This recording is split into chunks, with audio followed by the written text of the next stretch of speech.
Hello everyone, how are you doing? This is MD Tech here with another quick tutorial. In today's tutorial I'm going to show you guys how to delete Google Chrome's web browsing history on your device. So this should hopefully be a pretty quick and easy tutorial to follow, and without further ado, let's jump right into it. And we're going to begin by opening up the Chrome web browser itself. And now you want to navigate over to the top right, and you want to left click on the menu icon right here.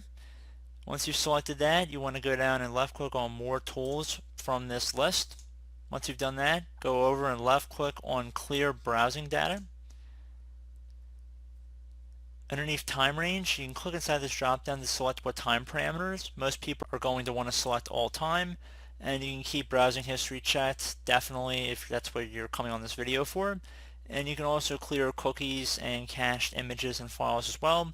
None of these are required for Google Chrome to work properly, so you should be good to go if you wanted to select all of them. So then once you've made your choices, left click on clear data. Depending on how extensive your web browsing history is, might take a little longer to run it than I just showed in this video. But please be patient, and it should give you the results you're looking for once you're finished.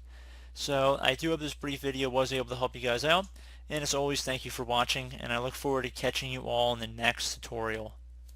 Goodbye.